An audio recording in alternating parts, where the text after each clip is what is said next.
Welcome back to the poker vlog. This is episode number 304, and for this one, we're playing a special high stakes session in Bobby's room. You guys are gonna love it, but before we get started, I've got a couple of announcements to make. The first one is that we're doing a meetup game, me and Andrew, at the Lodge in San Antonio. It's our first meetup game at our new location in San Antonio. It's our second location overall. Really excited about it. That's gonna be July 26th. That's gonna be a 1-2 meetup game. I have more information in the description box below, but I just want to catch you guys up to speed a little bit. I've been playing more poker than I've really ever played over the last 6 or 7 weeks, and there's a ton of exciting content that's going to be coming out. I'm going to be on a more regular schedule since I won't be playing as much the next few weeks. I'm just going to be working on pumping out videos. But yeah, I had a really interesting WSOP. I kind of got wrecked live, but I did really well online. I had some deep runs. They weren't quite deep enough though. I made a final table of a bracelet event. I got 6th place. I got 10th in a 5K bracelet event, so I just missed the final table and some massive pay jumps. But really enjoyed playing online, and the next step for me is going to be playing the WPT Global Preheat and Summer Festivals. Those are going on right now and over the next several weeks, so sign up to WPT Global using the bonus code BRAD. That'll get you a deposit match bonus of up to $1,500 now. It just increased, and there are some other perks as well. And it's just the softest online games you can imagine. Be sure to take advantage of that. All right, guys, let's go ahead and get started. You may remember last vlog, I ran amazing and won over $25,000 playing the nosebleeds in Bobby's room just 3 days before the birth of my son. During the post-game wrap-up, you may also recall me saying this. So just a couple of days away from Henry being born, and this is probably my last session. So very happy to have a big win right before a lot of family comes and we expand our own family. I lied. The next day, I get the invitation to play 25-50 again with the same group of guys, and it's now only 2 days before my son's born. I've got a lot of things on my mind with being a dad for the first time, coordinating family coming into town. I'm pretty exhausted, and usually I like to take a few days off after a large win to process it, but with these private games, it's important to maintain good standing. It's not a great look to have a big win, then not show up for several weeks. Plus, there's always a chance that I can have another big win. I buy in for $15,000, which is my normal starting stack for this game. We begin today a little early at 9:51. A half hour in, we're dealt ace-king offsuit under the gun +1 in a 9-handed bomb pot. Each player puts in $200, and we go straight to a flop. It comes a king-jack-10 with 2 diamonds. We've got top-top and a gut shot straight draw with a backdoor flush draw. Even though we've got a seemingly strong hand, it's important to remember that we're up against 8 opponents who could be holding literally any 2 cards, so one pair isn't amazing. Still, we've got a good enough hand to bet. I make it 300 to go. When there are so many opponents, you typically don't want to use large sizings to clear out a lot of the field. The big blind calls, under the gun also calls. We've narrowed it down to 2 opponents and we're in position. The turn is the ace of hearts, giving us top 2 pair that we didn't necessarily want because there are now 4 to the straight on board. The opponents check, the open-ender got there. We don't need to inflate the pot. I check back for pot control. The river is the 5 of spades, it's a total blank. The big blind bets 1,000. Maybe he has the queen for Broadway, or maybe he's trying to buy this after seeing weakness from everyone on the turn. He could certainly have a missed flush draw that he's making a last-ditch effort with to win the pot. Under the gun folds, we're getting 3.7 to 1 on a call. After checking back turn for pot control, I'm not all that interested in folding. We might even be up against a smaller 2 pair since the wager we're facing isn't a large one. I call. The opponent is happy to reveal that he got there on us with king-queen offsuit. It's not all that surprising to see that I'm beat, but it's a frustrating run out since the opponent drilled the 3-outer right away on the turn. I'm immediately stuck, but there's no time to dwell on it. 2 hands later, we're dealt ace-king offsuit under the gun. From early position, I like to raise to smaller amounts. In this instance, I raised to 125. Player in middle position heats things up with a 3-bet to 400. The big blind isn't intimidated by the pre-flop action. He cold 4-bet rips it for 2,500. He's got a short stack. It's decision time for us. Ace-king failed us today already, but it's got a chance to totally redeem itself. I 5-bet jam to isolate our neighbor in the big blind. The middle position player has taken some time to consider his options. The fact that he didn't make a snap call makes me feel a little at ease because it indicates he either has the same hand or a hand we're beating or flipping with. Ultimately, he gets the hint and folds to our shove for 12,400. The big blind wants to run it twice. I tell him that's fine. We both reveal ace-king, but the big blind has ace-king of diamonds. The first flop comes out 10-7-4 with 2 hearts and no diamonds, so we're free-rolling the win. The turn is the jack of spades. We'll be chopping on that board as the 10 of diamonds comes out to at least burn one of his diamonds. It's time for the second flop. It comes jack 9-6, all hearts. We've got the king of hearts, so we're free-rolling again, and we get 2 chances to hit a flush. The turn is the 8 of diamonds. It's red, but no help. The river is the 5 of diamonds. Too many hearts were burned on the first flop. We end up just chopping up the middle position player's $400. A few minutes go by before we're dealt 7-deuce offsuit under the gun +2. The 7-deuce game is on, so if we win with it, we get an extra $200 from each player at the table. I raised to 125. The big blind is the only caller. He's the opponent who jammed over $17,000 into a $4,000 pot when we had pocket kings on a king 7-4 flop last session. We're heads up. The flop comes ace 8-5 with 2 hearts. The big blind checks. Ace high flops are typically going to be good for our pre-flop raising range. I put out a small c-bet of 150. We don't have to bet much to get the opponent to fold hands that didn't connect. The big blind folds quickly. We show the 7-deuce to get $200 from everyone at the table. It's a nice little bonus to help us to get closer to the even mark. 2 hands later, we're dealt pocket 9s under the gun. I raised to 125. The big blind is the opponent with the short stack who we chopped with when we both had ace-king earlier. He wants to go another round. He 3-bets to 450. He only has 1,700 total in his stack. I consider jamming, but a 3-bet over my early position raise is quite strong. Instead, I call to see a flop. If we get a good one without face cards, we'll be looking to jam at that point. The dealer puts out 6-5-4 rainbow. There's very little chance that the opponent improved.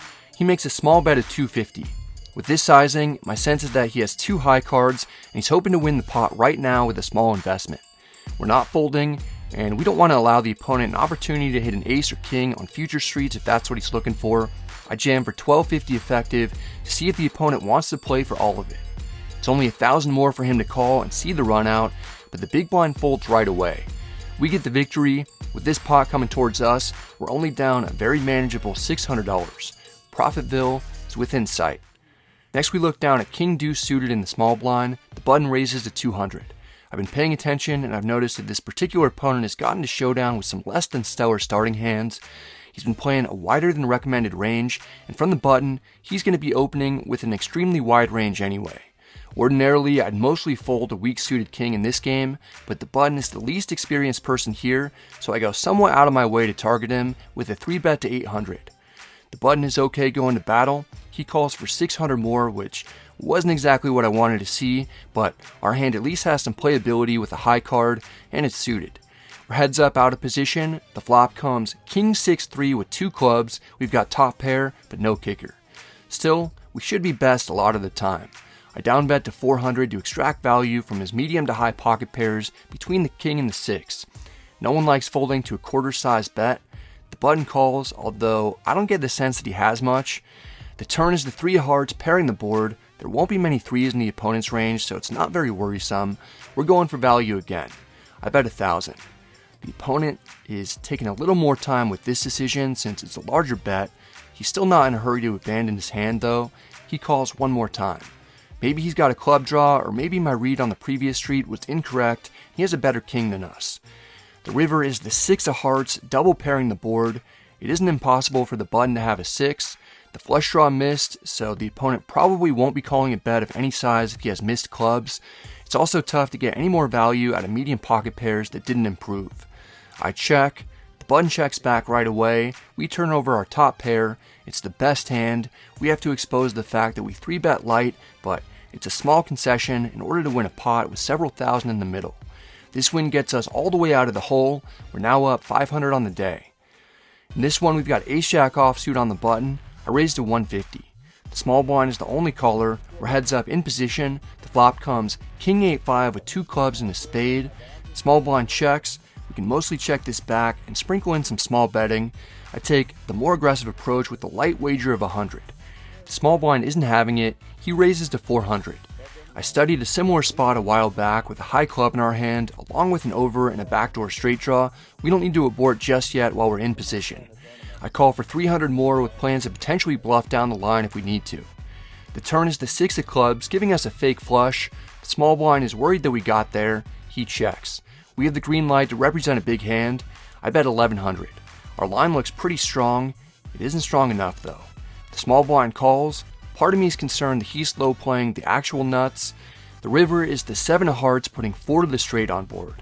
The small blind checks. We generally have a solid image in this game. If you go back over the last several vlogs when I bet big, particularly on the river, I've had monsters.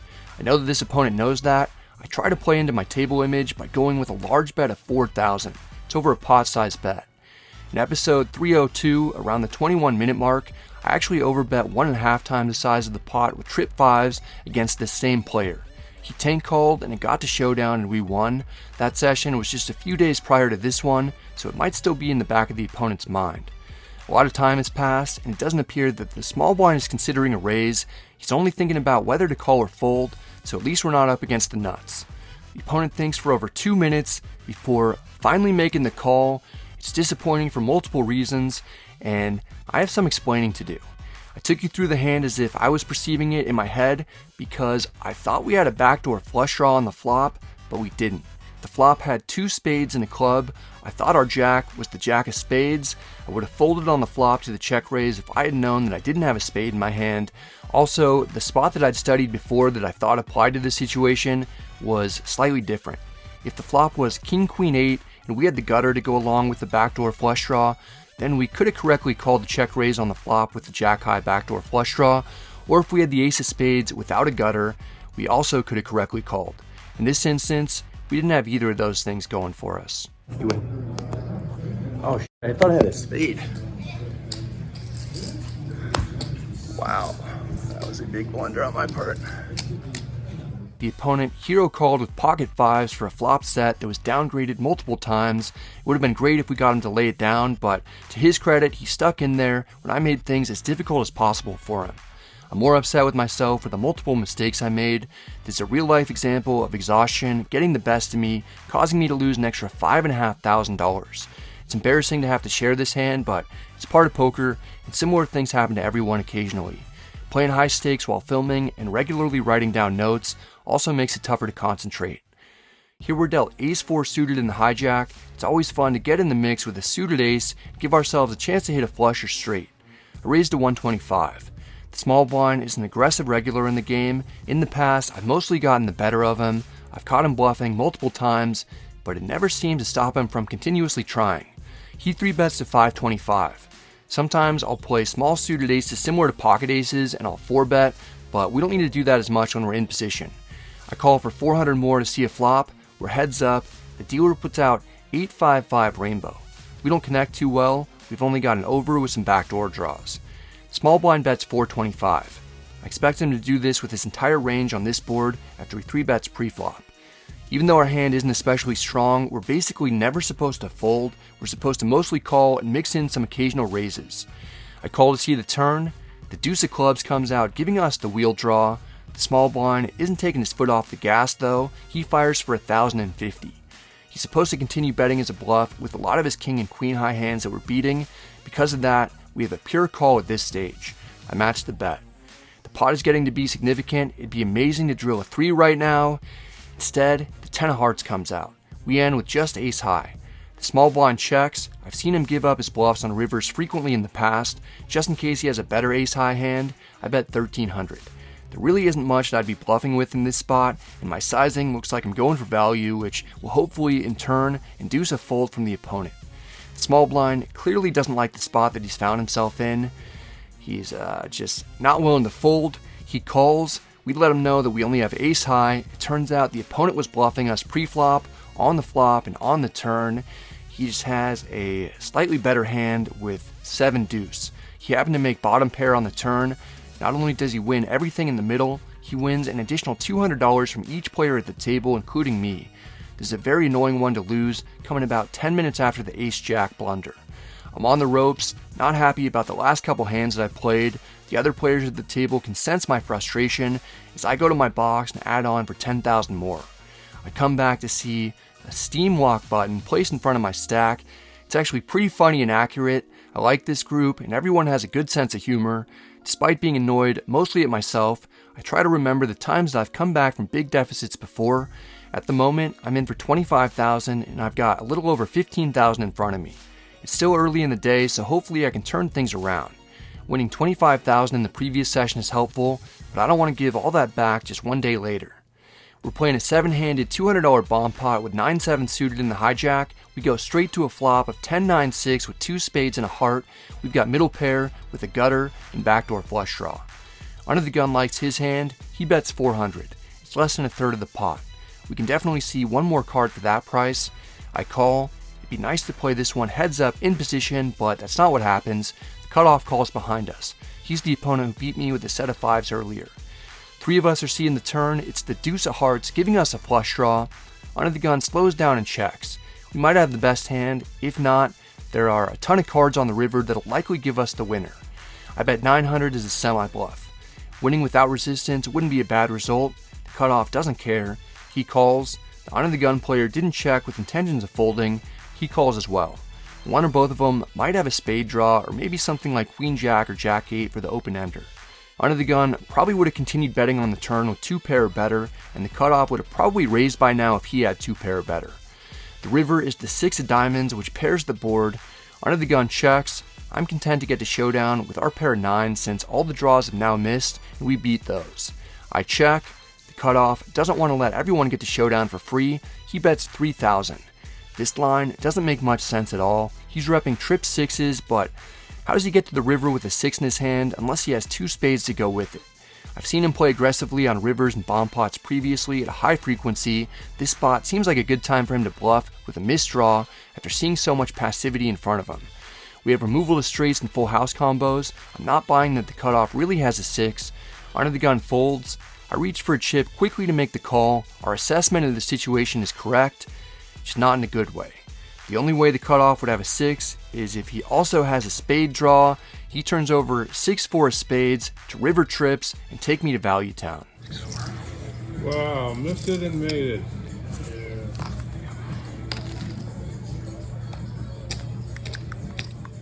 This is the session from hell so far. I'm finding really creative ways to lose big pots. I'm down about $19,000. The very next hand, we're dealt ace-king offsuit. The button doesn't move after a bomb pot, so we're in the hijack again. Under the gun raises to 200. Under the gun +1 calls. I 3-bet to 900. After losing the last pot, I don't have a ton left in my stack. I've got 6,300 total. The initial preflop raiser grabs 4 betting chips and re-raises to 3,200. Under the gun +1 folds quickly. My decision's easy. I've only got 3,100 on top of the 4-bet. I jam, and we don't get called immediately, which is a good sign because it appears that the opponent 4-bet me light if he's not willing to snap call for about 3,000 more when he's getting well over 3-1 on a call. Eventually he calls though. We're only running it once, and we don't know what the opponent has. If we lose, we're hightailing it out of here and ending the day. The flop comes 8-5-3 with 2 hearts. We at least have some backdoor draws. The turn is the 4 of diamonds. We pick up the gutter ball. The river is the deuce of hearts. We make the wheel. Now I'm hoping that the opponent has some kind of pocket pair like queens or jacks. Under the gun surprisingly rolls over ace-5 of spades. He was making a move on us. It works out well for him since we chop. It's tough to get it in as that much of a favorite, so this one feels like a loss. I add on for 14,000 more. I'm in for 39,000 total. Not long after, we've got the Robbie in the small blind while playing a $200 8-handed bomb pot. The flop is Jack 10-8 rainbow. Everyone checks. The turn is the 4 of clubs, giving us top and bottom pair. We can't allow this to check through again. I bet 600. It folds to the button. No one's going to allow us to win a pot easily today. He calls to make us sweat a little. The river is the jack of spades. We improve to a full house. Winning this should now be easier than I originally anticipated. It's pretty clear that I'm not in a great mood. I try to play into that with a big bet at 2,400 as if I'm attempting to tilt by it. There's no decision from the button. He folds right away with what was probably a straight draw.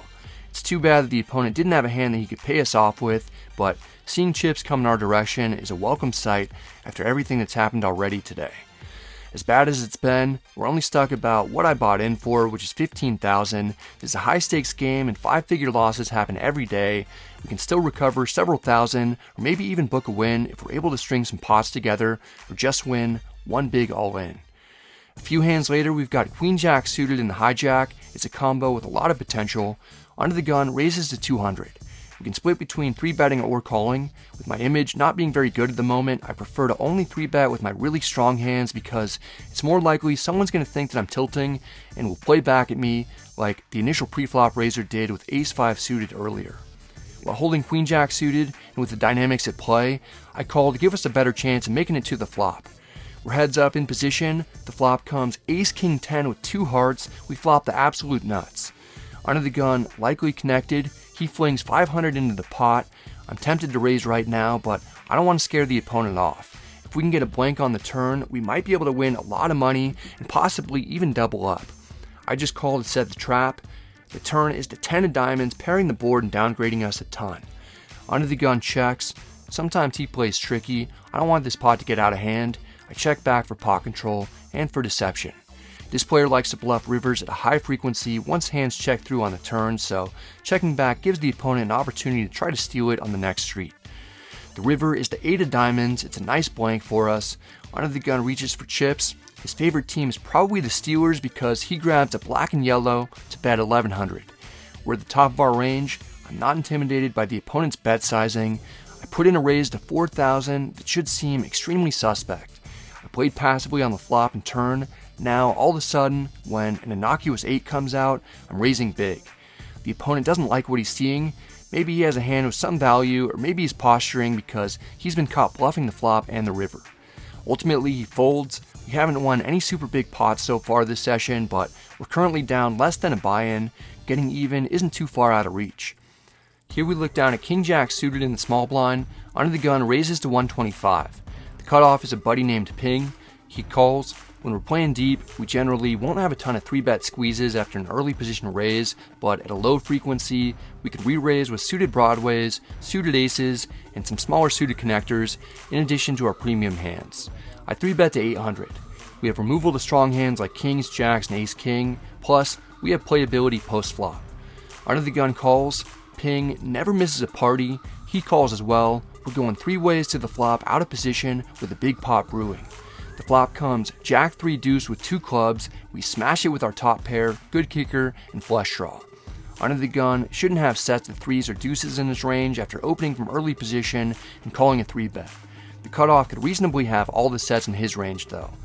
I bet 1600 to build the pot. In hindsight, I don't like the sizing much because there aren't too many worse hands that can call. Plus, there are plenty of cards that can help us improve, so we don't need to bet big for protection. Under the gun folds. After seeing a 3-bet from us and then a bet into multiple opponents on the flop, the cutoff picks up on the fact that we've got to be strong. He folds as well. It's a very, very good flop.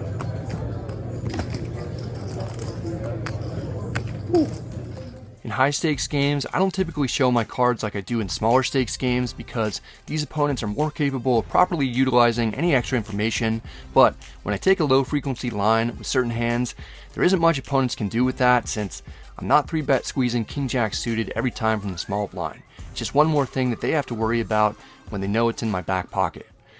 Next we've got the 2-piece McJiggities in the small blind. The hijack raises is 200. It's none other than multi-bracelet winner and WPT champion, Freddie Deep. This is actually his second time today taking a seat in the game. He was here earlier, busted, said he wasn't going to be back for several weeks, but returned earlier than anticipated.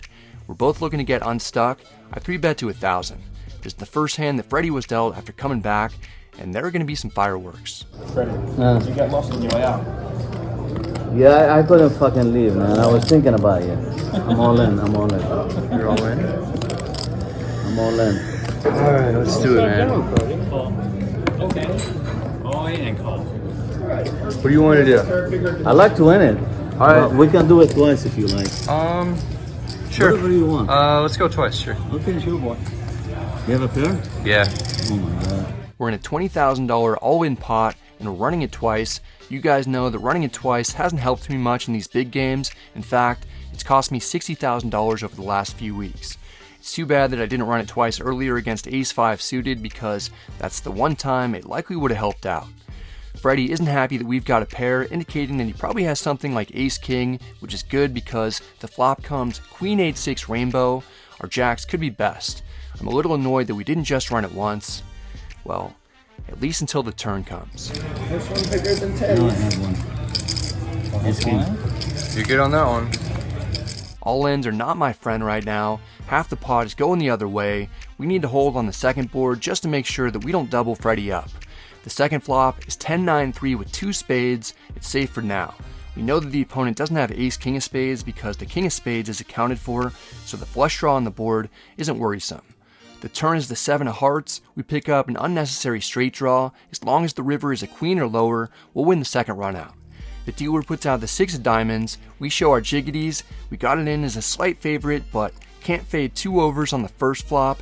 Even though I've made some mistakes and I'm down 5 figures, if the last 2 all-ins went my way, I'd be in Profitville right now.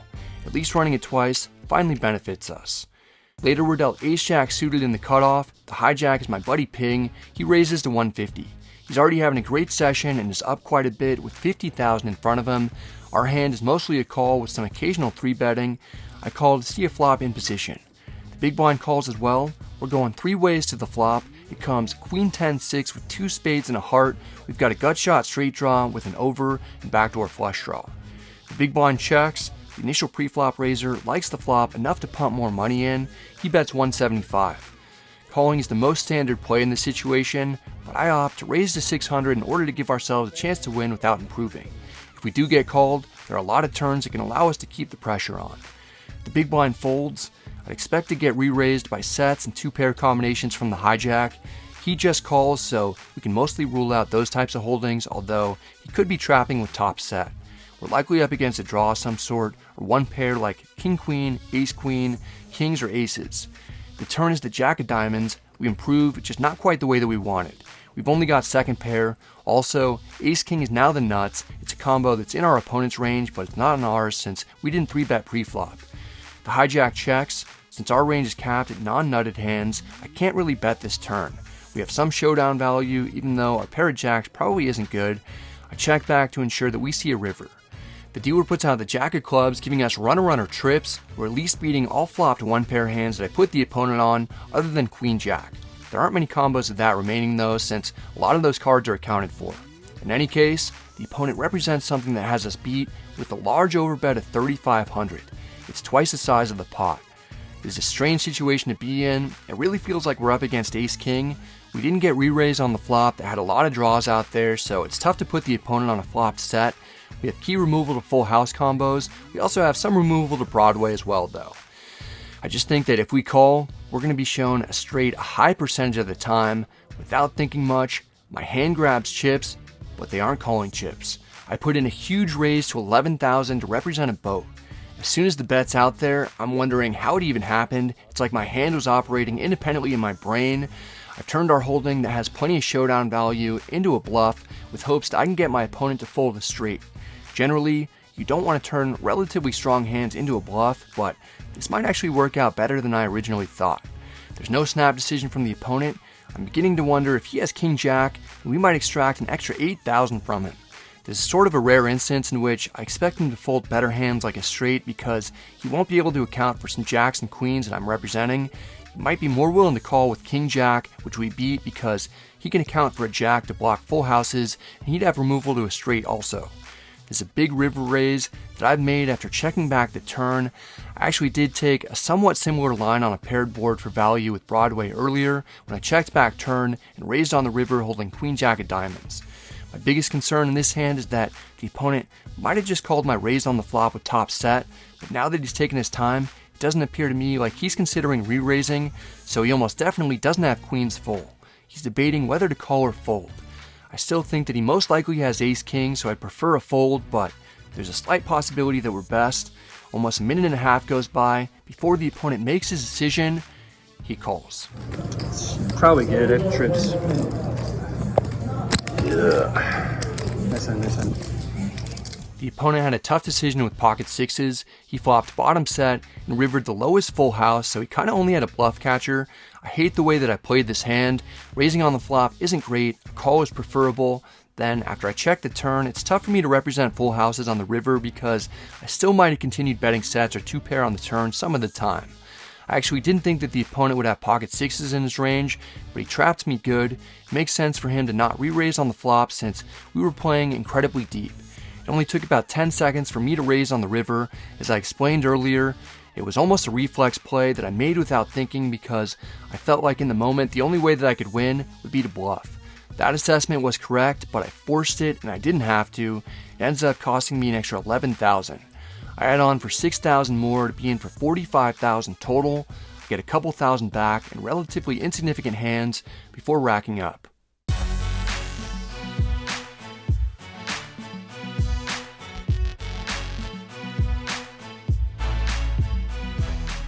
That was the worst session of poker that I might have ever played. I lost $23,800. Played yesterday, I won $25,200. So basically lost everything that I won yesterday.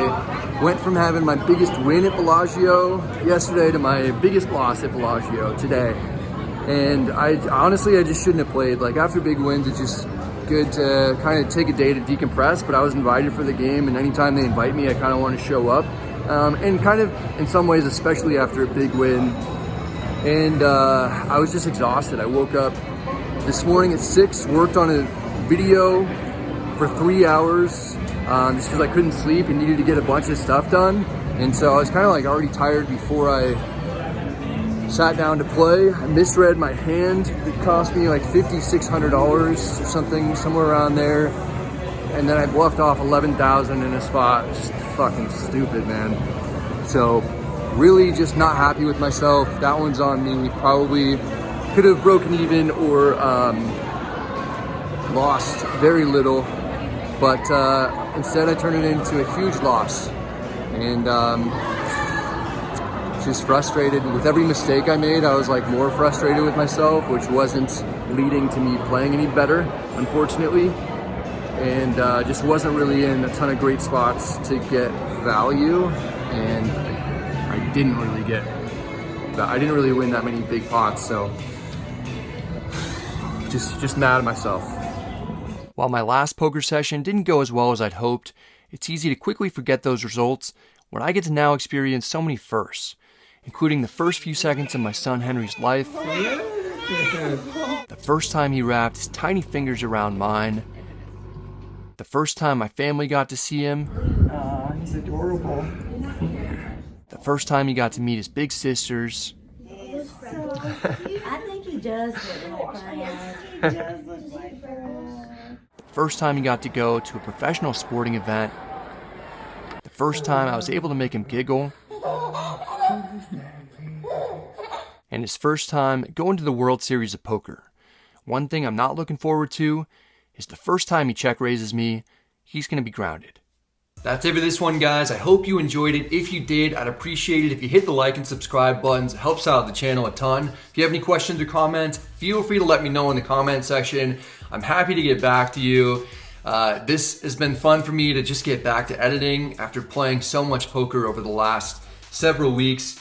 And I'm gonna be putting out a lot more content going forward on a more regular schedule now that the summer festivities live are over. But I'm still going to be playing online on WPT Global at the end of that summer festival, which has an $8 million guaranteed prize pool across the whole series. There is going to be a WPT championship event, so a chance to get your name on the Mike Sexton Champions Cup online, which is going to be really cool. So sign up using that bonus code BRAD for the $1,500 deposit match and more. I have more information in the description box below. Plus, we have the Lodge San Antonio meetup game coming up July 26th. That's our first meetup game in the San Antonio location since we've taken it over. Andrew and I actually did a meetup game there maybe 4 or 5 years ago when it was called Rounders. And it's just cool to kind of come full circle and now be part owners of that club. It's something that's pretty special. And sorry for putting in, you know, some kind of graphic videos in this one of my son being born, but a lot of the reason why I do this is because I plan on, you know, maybe looking back at these in 15 or 20 years from now, or having my son or other family members check it out. And so I want to include some stuff that's special and important to me. So as much as I enjoy the fact that you guys like watching these videos, I also you know, do it for my own I don't know, purposes. All right, guys, hope you're all doing well. Hope you're staying safe. Good luck at the tables. Maybe I'll see you soon online or at the lodge. See you guys.